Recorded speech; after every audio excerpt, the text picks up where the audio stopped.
तो hello my dear students, welcome back to my channel secret topper. तो student, अगर आप भी इस बार हो क्लास 12 में और आपको 2026 में हिंदी का पेपर देना है तो आज का ये वीडियो आप सभी के लिए बहुत ज्यादा इंपॉर्टेंट है, क्योंकि आज के इस वीडियो में मैं आपके लिए लेकर आया हूं क्लास 12 हिंदी संस्कृत के तीन जो सबसे ज्यादा बोर्ड एग्जाम में पूछे जाते हैं उन गद्यांश को आज के इस वीडियो में हम पढ़ने वाले हैं।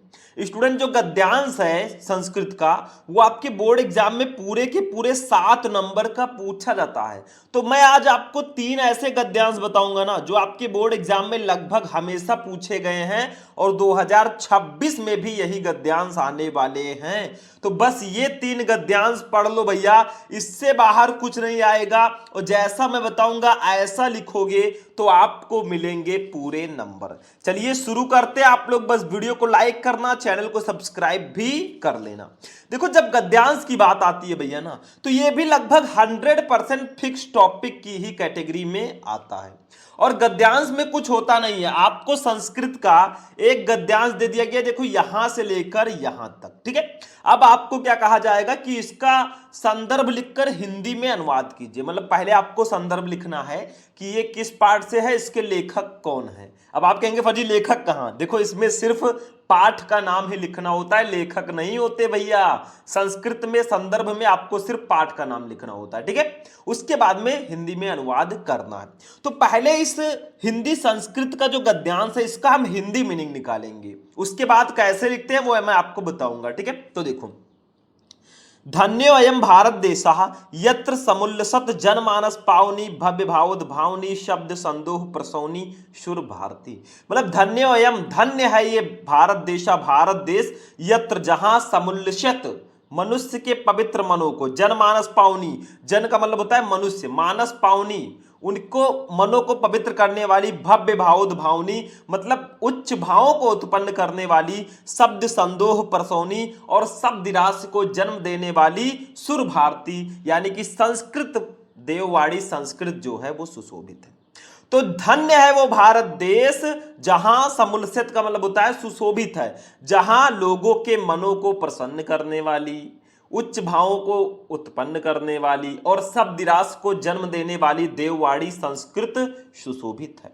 विद्यमानेषु विद्यमान निखिलेष्वपि यानी कि वर्तमान में विद्यमान समस्त वाड्मयोस का मतलब होता है साहित्य में, अस्या इसका वाड्मयम साहित्य सर्वश्रेष्ठम सर्वश्रेष्ठ सुसंपन्नम सुसंपन्न चावर्तते माना जाता है।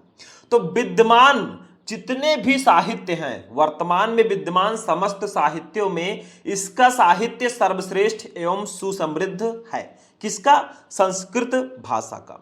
यमेव भाषा, यही भाषा संस्कृत नाम नापि यानी कि संस्कृत के नाम से लोके संसार में प्रथिता अस्ति यानी कि प्रसिद्ध है, और यही भाषा संसार में संस्कृत के नाम से प्रसिद्ध है।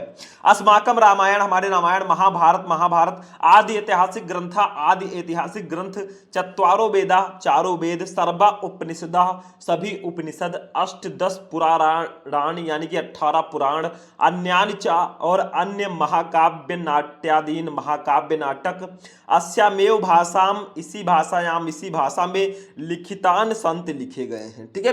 तो हमारे रामायण, महाभारत आदि ऐतिहासिक ग्रंथ, चारों वेदा, सारे उपनिषद, 18 पुराण आदि अन्य जो महाकाव्य है, नाटक है, वो संस्कृत भाषा में ही लिखे गए हैं। यमेव भाषा, ये भाषा सर्वसामार्य भाषाणाम यानी कि सभी आर्य भाषाओं की जननी मन्यते माना जाता है, ठीक है। भाषा तत्वविद्धि यानी कि भाषा विज्ञानियों ने, तो भाषा विज्ञानियों ने इसी भाषा को सारी आर्य भाषाओं की जननी माना है। संस्कृतस्य गौरवम, संस्कृत के गौरव को, बहुविध ज्ञानाश्रयत्वम, बहुत प्रकार के ज्ञान का होना, व्यापकत्वम और इसकी व्यापकता, ना चा कस्यापि वो किसी के दृष्टेर विषय यानी कि किसी के दृष्टि से छिपी नहीं है। मतलब संस्कृत का गौरव, उसमें अनेक प्रकार के ज्ञान का होना तथा उसकी व्यापकता किसी के दृष्टि से छिपी नहीं है। संस्कृतस्य गौरव में वो संस्कृत के गौरव को दृष्ट पथ मानिए, ध्यान में रखते हुए त्वामाचार्य परवरेण, यानी कि आचार्य श्रेष्ठ दंडी ने ठीक ही कहा है। मतलब संस्कृत के गौरव को ध्यान में रखकर आचार्य श्रेष्ठ दंडी ने ठीक ही कहा है। संस्कृतम नाम दैवी वागन वाख्याता महर्षि भी, यानी कि संस्कृत को महर्षियों ने दिव्य वाणी यानी कि देवताओं की वाणी कहा है। ऐसा कहा गया कि संस्कृत जो है ना ये देवताओं की वाणी है। अब इसको जब सॉल्व करेंगे बेटा तो कैसे लिखेंगे, देखो ऐसे आप लोग पहले लिख देना धन्योऽयम्, मतलब इसका first word dot dot dot dot करके इसका जो लास्ट वर्ड है, लास्ट में देखिए क्या है, महर्षि भी है। ठीक है, तो इसको पहले ऐसे हम लिख देंगे। अब देखो इसको ऐसे लिख दिया। अब आपको संदर्भ के साथ हिंदी में अनुवाद करना होता है, तो सबसे पहले संदर्भ लिखना होगा। देखो कुछ चैप्टर हैं जिनके गद्यांश बहुत ज्यादा इंपॉर्टेंट होते हैं, जैसे जातक कथा, महामना मालविया, पंचशील सिद्धांता और संस्कृत भाषाया महत्वम, जिस चैप्टर से ये लिया गया। ठीक है, तो देखो प्रस्तुत गद्यांश हमारी पाठ्य पुस्तक के संस्कृत भाग में संकलित संस्कृत भाषाया महत्वम नामक पाठ से अवतरित है। यही पाठ का नाम आपको लिखना है। अब सेम ऐसे ही आपको सारे चैप्टर का संदर्भ लिखना है, सिर्फ पाठ का नाम चेंज कर देना। ठीक है, ये हमारे संस्कृत भाषा या महत्वम चैप्टर का है, क्योंकि इसमें संस्कृत भाषा के बारे में बताया गया है। देखो अनुवाद में वही चीजें लिखा है, ऐसे अनुवाद हेडिंग डाल देना और वही चीजें लिखना जो मैंने अभी बताया था। देखो ये भारत देश धन्य है जहां मनुष्यों के पवित्र मनों को प्रसन्न करने वाली, उच्च भावों को उत्पन्न करने वाली, शब्द राशि को जन्म देने वाली देववाणी संस्कृत सुशोभित है। वर्तमान काल में विद्यमान समस्त साहित्यों में इसका साहित्य सर्वश्रेष्ठ एवं सुसमृद्ध है। यही भाषा संसार में संस्कृत के नाम से भी प्रसिद्ध है। हमारे रामायण, महाभारत आदि ऐतिहासिक ग्रंथ, चारों वेद, सारे उपनिषद, 18 पुराण तथा अन्य महाकाव्य, नाटक आदि इसी भाषा में लिखे गए हैं। भाषा विज्ञानियों ने इसी भाषा को सारी आर्य भाषाओं की जननी माना है। संस्कृत का गौरव उसमें अनेक प्रकार के ज्ञान का होना तथा उसकी व्यापकता किसी की दृष्टि से छिपी नहीं है। संस्कृत के गौरव को ध्यान में रखकर ही आचार्य श्रेष्ठ दंडी ने ठीक ही कहा है, संस्कृत को महर्षियों ने दिव्य वाणी यानी कि देवताओं की वाणी कहा है। बस बेटा हो गया, पहला वाला गद्यांश आपका हो गया है। अब चलेंगे अपने दूसरे गद्यांश पे। देखो जो 3 गद्यांश मैंने लिए हैं ना, वो बेसिकली 3 अलग अलग चैप्टर से होंगे। जैसे एक आपका संस्कृत भाषा या महत्वम से हो गया, दूसरा महामना मालवीय से हो गया, तीसरा पंचशील सिद्धांत से मैं ले लूंगा। ठीक है, तो ऐसे मैं आपको 3 गद्यांश बताने वाला हूं। चलो बेटा, अब दूसरा वाला गद्यांश जो है ये महामना मालवीय पाठ से है, बहुत इंपॉर्टेंट है। प्रीवियस ईयर पेपर उठाकर देख लेना, जो जो गद्यांश मैं बता रहा हूं ना वो यही कहोगे सर जी आपने जो बताया वही आया। देखो ध्यान से समझो। महापुरुषः, महापुरुष लौकिक यानी कि सांसारिक प्रलोभनेषु, प्रलोभनों में बद्धा फंसकर, नियत लक्ष्यांत यानी कि अपने निश्चित लक्ष्य से कदापि कभी भी भ्रस्यंत विचलित नहीं होते। तो महापुरुष सांसारिक प्रलोभनों में फंसकर अपने निश्चित लक्ष्य से कभी विचलित नहीं होते। देश सेवानुरक्तो अयम, यानी कि देश सेवा में अनुरक्त ये है युवा युवक उच्च न्यायालय की परिधो सीमाओं में अस्थातुम यानी कि बंधकर नाशक्य नोत नहीं रह सका। तो देश सेवा में अनुरक्त ये युवक उच्च न्यायालय की सीमाओं में बंधकर नहीं रह सका। हम बात कर रहे हैं महामना मालवीय जी की। देखो पंडित मोतीलाल नेहरू, लाला लाजपत राय प्रभृति भी और जैसे अन्य राष्ट्रीय नेताओं, अन्य राष्ट्र नायके, अन्य राष्ट्रीय नेताओं के साथ साहसोऽपि देशस्य, उन्होंने देश के, ठीक है, स्वतंत्रता संग्राम में अवतीर्ण यानी कि उतरे। तो पंडित मोतीलाल नेहरू, लाला लाजपत राय जैसे अन्य राष्ट्रीय नेताओं के साथ वे भी देश के स्वतंत्रता संग्राम में उतरे। ठीक है, देहल्याम यानी कि दिल्ली के त्रयोविंशतित में यानी कि 23वें अधिवेशन में कांग्रेस के अधिवेशन में अध्यक्ष पदम अलंकृतवान, उन्होंने अध्यक्ष पद को इन्होंने सुशोभित किया।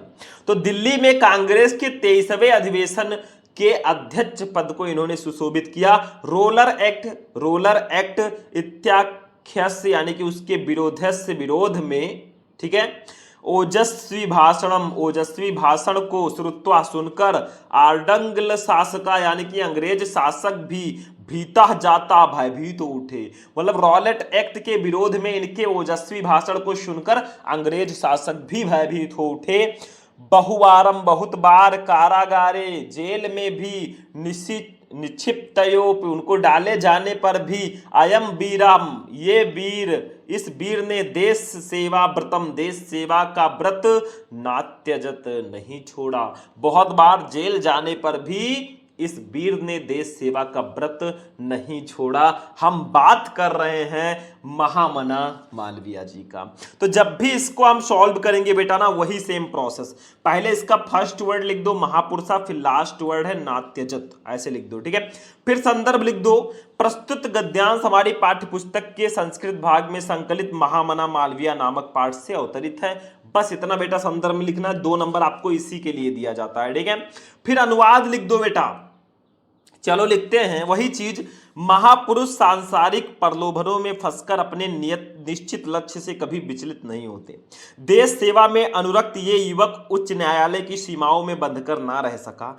पंडित मोतीलाल नेहरू, लाला लाजपत राय जैसे अन्य राष्ट्रीय नेताओं के साथ वे भी देश के स्वतंत्रता संग्राम में उतरे। दिल्ली के कांग्रेस के 23वें अधिवेशन के अध्यक्ष पद को इन्होंने सुशोभित किया। रॉलेट एक्ट के विरोध में इनके ओजस्वी भाषण को सुनकर अंग्रेज शासक भयभीत हो उठे। बहुत बार जेल में डाले जाने पर भी इस वीर ने देश सेवा का व्रत नहीं तोड़ा। बेटा ऐसे ही लिखना होता है गद्यांश को, बहुत इजी हो जाता है। मैं तो बिल्कुल हलवा समझता हूं भाई, खाओ पियो ऐसे परेशान रहो बिल्कुल नहीं, ठीक है। चलो अगला वाला देखते हैं बेटा। अगला वाला हमारे पंचशील सिद्धांता चैप्टर से है।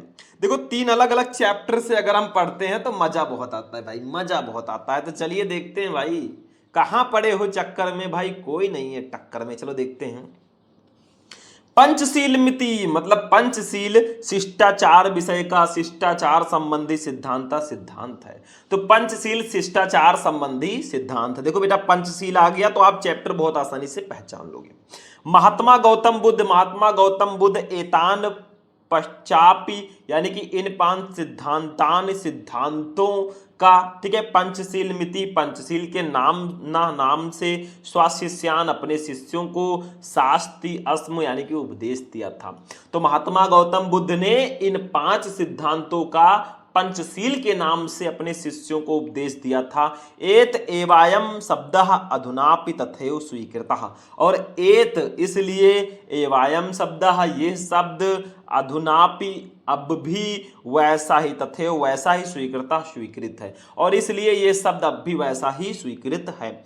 इमे सिद्धांता ये सिद्धांत क्रमेण क्रमशः एवं संत इस प्रकार हैं।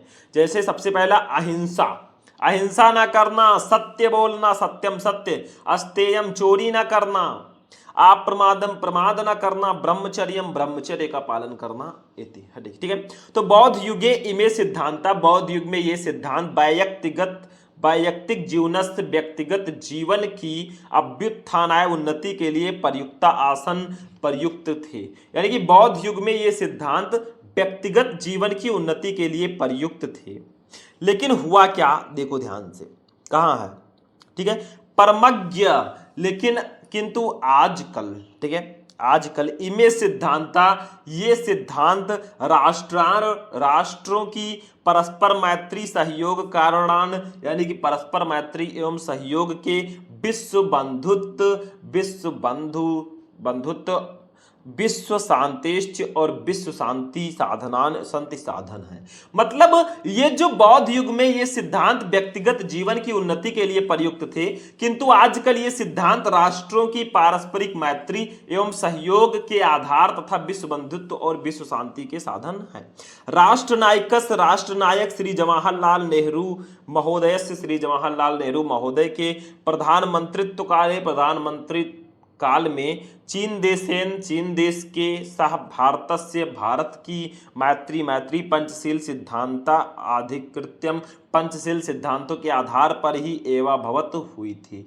मतलब राष्ट्रनायक श्री जवाहरलाल नेहरू महोदय के प्रधानमंत्रित्व काल में चीन देश के साथ भारत की मैत्री पंचशील सिद्धांतों के आधार पर ही हुई थी। यतो ही उभावपि देशो बौद्ध धर्मे निष्ठावन्ते, ये दोनों देश बौद्ध धर्म में आस्था रखते थे। आधुनिके जगत पंचशील सिद्धांता, आधुनिक जगत में पंचशील सिद्धांत ने नवीनम नए राजनैतिकम राजनैतिक स्वरूपम स्वरूप को ग्रहितवंता ग्रहण कर लिया है, और आधुनिक विश्व में पंचशील सिद्धांतों ने नया राजनीतिक स्वरूप ग्रहण कर लिया है। बेटा बस हो गया। अब इसको भी सॉल्व करते हैं, वही सेम प्रोसेस। देखो गद्यांश का फर्स्ट वर्ड हम लिखेंगे ऐसे पंचशील मिति और लास्ट वर्ड ग्रहितवंता। सबसे पहले संदर्भ लिखेंगे बेटा 2 नंबर का आता है, प्रस्तुत गद्यांश हमारी पाठ्य पुस्तक के संस्कृत भाग में संकलित पंचशील सिद्धांता नामक पाठ से अवतरित है। बेटा ये लो 2 नंबर आपका कंप्लीट हो चुका है। अनुवाद में वही लिखेंगे जो मैंने अभी बताया था, देख लो।